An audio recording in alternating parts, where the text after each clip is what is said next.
Soal nomor 11, menurut Imam Al-Ghazali, maslahah adalah upaya mewujudkan dan memelihara kebutuhan dasar, yakni hifzu ad-din, hifzu an-naf, hifzu al-akil, hifzu an-nas, dan hifzu al-amal. Ayat yang relevan dengan hifzu al-amal adalah, hifzu al-amal adalah menjaga harta. Yang untuk pilihan A adalah Quran Surat Al-Maidah ayat 38 tentang perintah hukuman potong tangan bagi pencuri baik laki-laki maupun perempuan.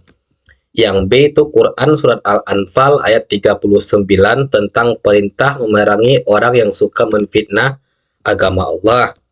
Yang C Quran Surat Al-A'raf ayat 31 tentang perintah memakai pakaian yang bagus ketika hendak memasuki masjid dan larangan makan dan minuman secara berlebih-lebihan. Yang D Quran Surat Al-Isra ayat 19 tentang balasan bagi orang-orang yang menjaga kehidupan akhiratnya. Hifzu al-amal menjaga harta. Dengan adanya hukuman potong tangan, maka terjagalah harta manusia dari para pencuri. Maka yang tepat hifzu al-amal adalah Quran Surat Al-Maidah ayat 38. Jawaban yang A. Soal nomor 12, salah satu faktor penyebab terjadinya kemiskinan diterangkan dalam ayat Al-Quran di bawah ini. Makna ayat tersebut adalah, ini merupakan Quran Surat Al-Imran ayat 180.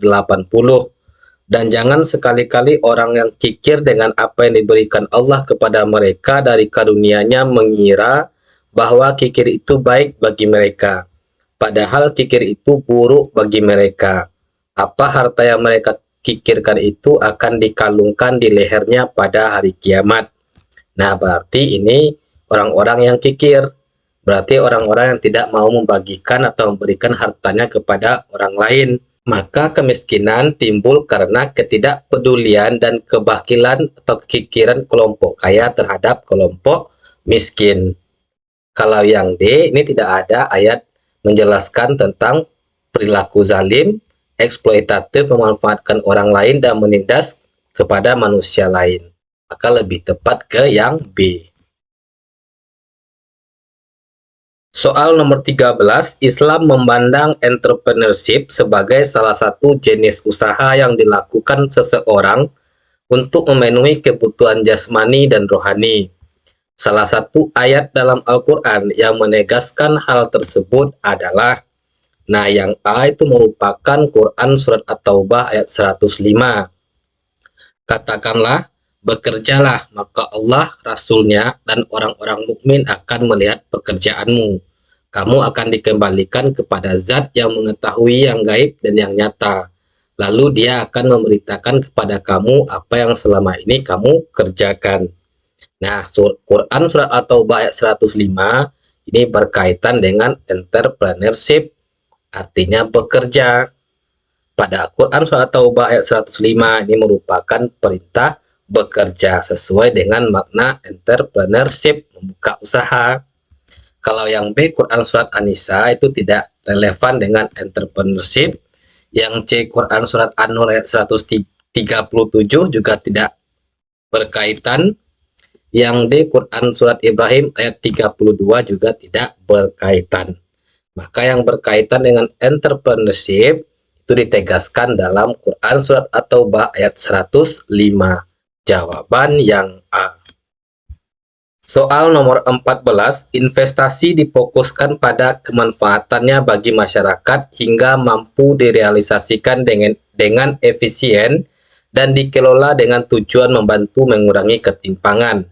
Salah satu ayat dalam Al-Quran yang menerangkan hal tersebut terdapat pada surat apa? Quran Surat Asy-Syura ayat 20, itu barang siapa yang menghendaki keuntungan di akhirat, akan kami tambahkan keuntungan itu baginya.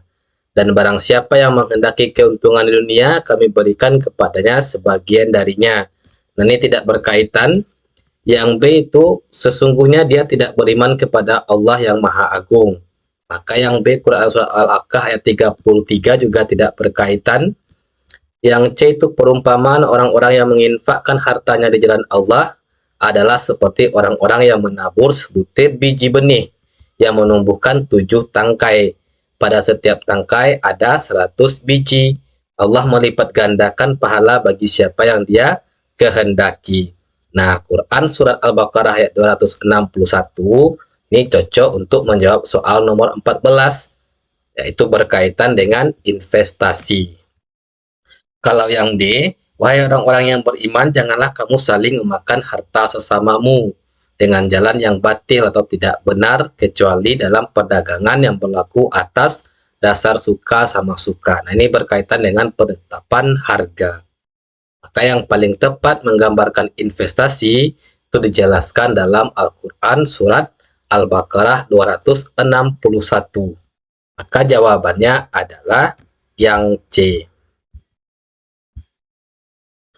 Soal nomor 15, baca dan simaklah pernyataan berikut ini. Ada 6 pernyataan. Pertanyaan soal, pernyataan di atas yang sesuai dengan prinsip mudharabah adalah nomor berapa? Nah, mudharabah adalah akad kerjasama suatu usaha antara pihak pertama, yaitu malik, sahibul mal atau bank syariah, yang menyediakan seluruh modal, dan pihak keduanya, amil, mudarib, atau nasabah, yang bertindak selaku pengelola dana dengan kesepakatan yang dituangkan dalam akad. Sedangkan kerugian ditanggung sepenuhnya oleh bank syariah, kecuali jika pihak kedua melakukan kesalahan yang disengaja, seperti lalai atau menyalahi perjanjian. Nah, yang perlu diperhatikan, pada poin nomor 2, nomor 4, dan nomor 6, itu bukan prinsip mudharabah, tetapi itu merupakan prinsip syirkah atau kerjasama. Maka segala yang ada poin 2, 4, dan 6 jawabannya salah. Yang A itu salah karena ada poin 2, yang B juga salah karena ada poin 4, yang D salah karena ada poin 2, 4, dan 6. Maka tinggallah jawaban yang benar, jawaban yang C. Maka prinsip dari mudharabah adalah 1, 3, dan 5. Soal nomor 16, perhatikan data neraca keuangan Bank A, Bank B, dan Bank C berikut ini. Pertanyaan soal, berdasarkan data neraca keuangan 3 bank yang berbeda di atas, jika reserve requirement ditetapkan sebesar 10%, pernyataan di bawah ini yang benar adalah, nah, reserve requirement itu adalah cadangan kas atau giro wajib minimum. Bahasa mudahnya adalah berapa cadangan kas yang wajib dimiliki oleh bank. Nah, itu ditetapkan oleh bank sentral. Kita lihat yang bank A, pada bank A itu demand depositnya sebesar 10.000. Jadi untuk menghitung reserve requirement yang diambil adalah demand depositnya. Nah, reserve requirement itu ditetapkan sebesar 10%. Maka 10% dari 10.000 adalah 1.000. Karena bank A ini dia memiliki cadangan kas 2.000, maka setelah ditetapkan reserve requirement atau GMW-nya, batas giro minimumnya, dia kelebihan cadangan kas sebesar 1.000. Nah, yang untuk Bank B, demand depositnya 1.200. Reserve requirement-nya juga ditetapkan sebesar 10%. Maka 10% dari 1.200 adalah 120.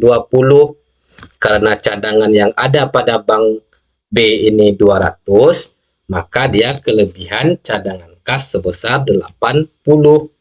Sedangkan untuk Bank C, dia memiliki demand deposit sebesar 200. Reserve requirement yang ditetapkan juga 10%.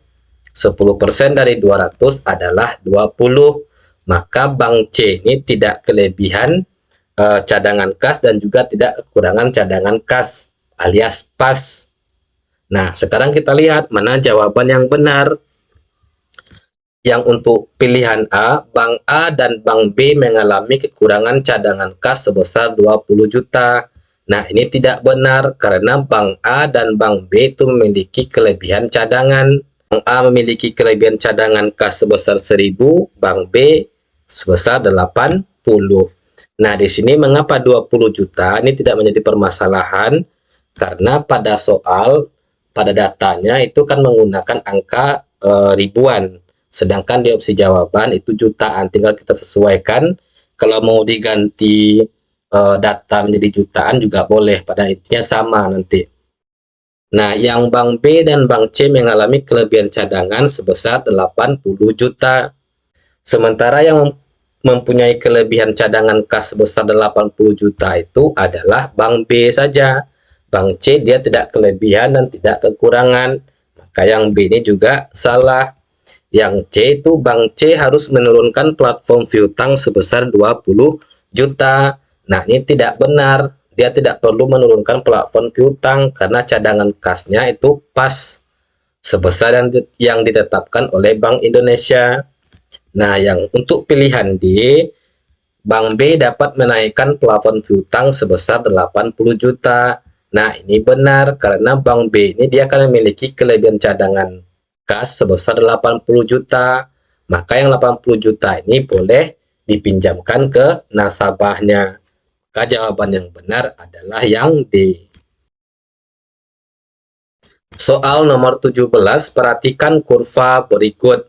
Dampak terhadap keseimbangan perekonomian ketika pemerintah memutuskan untuk menaikkan upah minimum kota atau kabupaten dan memperbesar anggaran belanja adalah: dengan pemerintah memutuskan untuk menaikkan upah minimum kota atau kabupaten dan memperbesar anggaran belanja, maka akan menyebabkan harga barang naik.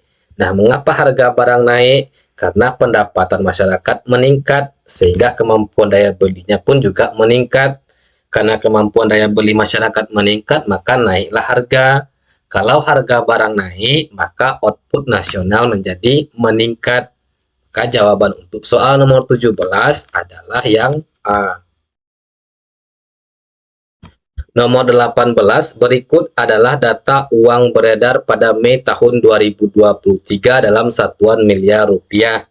Nah, ini datanya. Pertanyaan soal, berdasarkan pernyataan di atas, nilai uang kuasi yang beredar di negara tersebut adalah. Nah, uang kuasi adalah istilah yang digunakan sebagai pengganti uang tunai dalam transaksi ekonomi.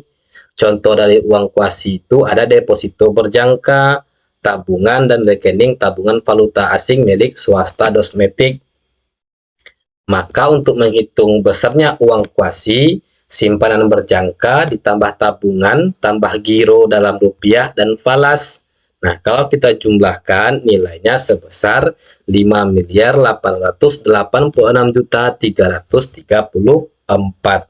Jawaban yang C.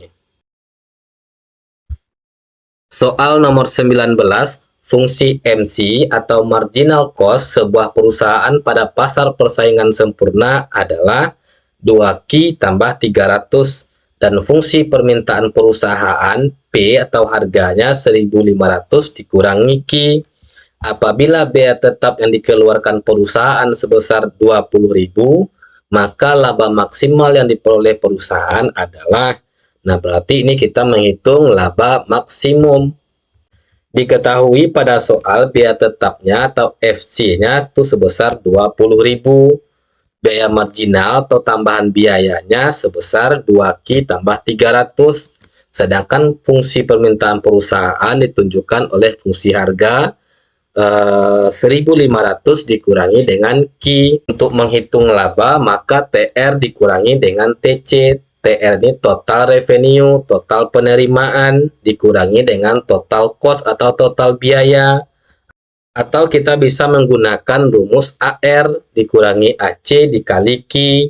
AR ini merupakan average revenue atau rata-rata penerimaan, sedangkan AC itu merupakan average cost, rata-rata biaya.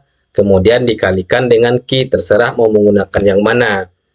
Nah, syarat dari laba maksimum itu akan tercapai pada saat MC atau marginal cost-nya, biaya tambahan sama dengan marginal revenue atau tambahan penerimaan. Nah, pertama sekali kita cari berapa nilai TR, total revenue, total penerimaan. Cara menghitungnya P dikalikan dengan Q. P itu price atau harga dikalikan quantity, jumlah barang. Harganya sebesar 1.500 dikurangi Q. 1.500 dikali dengan Q nilainya 1.500 Q. Min Q dikalikan dengan Q nilainya min Q kuadrat. Maka MR-nya marginal revenue itu 1.500 dikurangi dengan 2Q. MR ini adalah turunan pertama dari fungsi TR, atau MR ini boleh kita ganti dengan TR aksen, turunan pertama dari fungsi TR. Nah, ini kan pangkatnya 1. Kalau kita turunkan pangkatnya habis, maka tinggal 1.500. Ini pangkatnya 2. Q ini nilainya 1, maka 2 kali 1 dia nilainya 2Q. Nah, selanjutnya karena sudah mendapatkan TR, kita cari berapa nilai TC, total biayanya. Menghitung total biaya itu biaya tetap ditambah biaya variabel. Nah, biaya tetapnya itu sebesar 20.000, sedangkan biaya variabelnya itu belum diketahui atau tidak ada. Karena biaya variabel nggak ada, maka kita gunakan integral dari nilai MC, marginal cost. Nah, marginal cost tadi nilainya 2Q tambah Q. Kalau kita integralkan, maka fungsi TC-nya menjadi 20.000 ditambah Q kuadrat tambah 300Q. Maka nilai MC-nya menjadi 2Q tambah 300. Nah, mengapa dia 2Q tambah 300? Seperti yang saya bilang tadi, MC ini turunan pertama dari fungsi TC. Boleh kita gunakan TC aksen, tapi saya lebih suka menggunakan MC sama MR. Nah, kalau kita turunkan 20.000 ini, kalau kita turunkan nilainya habis. 2Q kalau kita turunkan, dia jadi 2Q. Nah, pangkatnya 2, Q ini 1, 2 kali 1, 2Q. Yang 300Q, Q ini pangkatnya 1, maka kalau kita turunkan, nilainya habis, makanya dia tinggal 300 saja. Sekarang MR-nya sudah dapat, MC-nya pun juga sudah dapat. Nah, laba maksimum dicapai pada saat MC sama dengan MR. Nah, MC-nya berapa? MC-nya 2Q tambah 300, MR-nya 1.500 kurang 2Q. Nah, 2Q tambah 2Q sama dengan 1.500 kurang 300. Nah, mengapa bentuknya seperti ini? Ini pindah ruas. Kita jumlahkan yang sejenis dengan sejenis. 2Q itu pasangannya min 2Q, maka min 2Q pindahkan ke sebelah kiri, pindah ruas ke sebelah kiri, yang awalnya nilainya negatif berubah jadi positif. Makanya di sini positif. Nah, yang positif 300 pasangannya positif 1.500. Yang 300 ini nilainya positif, pindah ke sebelah kanan jadi negatif. Maka 2Q tambah 2Q 4Q, 1.500 kurang 300 1.200. Maka Q-nya sebesar 300. Jadi laba maksimum itu diperoleh pada saat produksi barang atau barang yang terjual itu sebesar 300. Sekarang kita sudah dapat Q-nya, tinggal kita masukkan ke nilai TR dikurangi dengan TC, karena seperti itulah menghitung laba maksimum. Nilai TR-nya berapa tadi? 1.500 Q dikurang Q kuadrat. Nah, karena Q-nya sudah dapat 300, kita ganti dengan 300. 1.500 dikalikan dengan 300 dikurangi dengan 300 kuadrat. Nilainya sama dengan 360.000. Nah, sekarang kita cari nilai TC. TC-nya tadi 20.000 tambah Q kuadrat tambah 300Q. Kita ganti nilai Q dengan 300. Maka kalau kita jumlahkan, nilainya sebesar 200. Nah, menghitung laba maksimum, TR kurangi dengan TC. Nilai TR 360.000, nilai TC 200.000. Maka hasilnya 160.000. Berarti kelebihan 160.000 merupakan laba maksimum karena nilai TR lebih besar daripada TC. Maka jawabannya adalah yang C. Nomor 20, perhatikan bukti transaksi berikut. Berdasarkan bukti transaksi di atas, pencatatan dalam jurnal pengeluaran kas yang benar adalah jurnal pengeluaran kas atau disingkat JKK itu merupakan jurnal yang dibuat atau digunakan untuk mencatat semua transaksi pengeluaran uang tunai atau kas, sehingga mengakibatkan kas tadi berkurang. Maka posisi kas itu berada di sebelah kredit. Nah, jenis transaksi yang menyebabkan pengeluaran kas adalah prive, pengambilan uang perusahaan untuk kepentingan pribadi, kemudian pembelian tunai, kemudian retur penjualan, dan melunasi utang, serta membayar beban. Dicatat, bagi Biro Perjalanan Agensi itu dicatat sebagai jurnal penerimaan kas atau dicatat ke dalam jurnal penerimaan kas karena dia sudah menerima uang 500.000 dari Tuan Kamarudin untuk sewa kendaraan untuk mengangkut barang dagang. Maka bagi Biro Perjalanan Agensi itu dianggap sebagai pendapatan. Sedangkan bagi Tuan Kamarudin itu sebagai pengeluaran kas karena dia menyewa kendaraan. Nah, kalau dicatat sebagai Tuan Kamarudin, maka jawabannya yang benar ada dua, yang A sama yang B. Nah, ini kasnya benar berada di posisi kredit, nggak ada bedanya. Maka yang benar AB. Kalau yang C itu jurnal pengeluaran kas, ini Tuan Amiruddin, berarti yang mencatatnya adalah Biro Agensi. Sementara Biro Agensi dia menerima pendapatan, bukan melakukan pengeluaran kas. Yang D ini jurnal pengeluaran kas, ini benar. Cuman keterangannya di sini bukan melakukan pembelian, tapi beban angkut pembelian. Kalau misalkan ini tidak salah pertanyaan, maka yang benar tuh jawaban A sama yang B.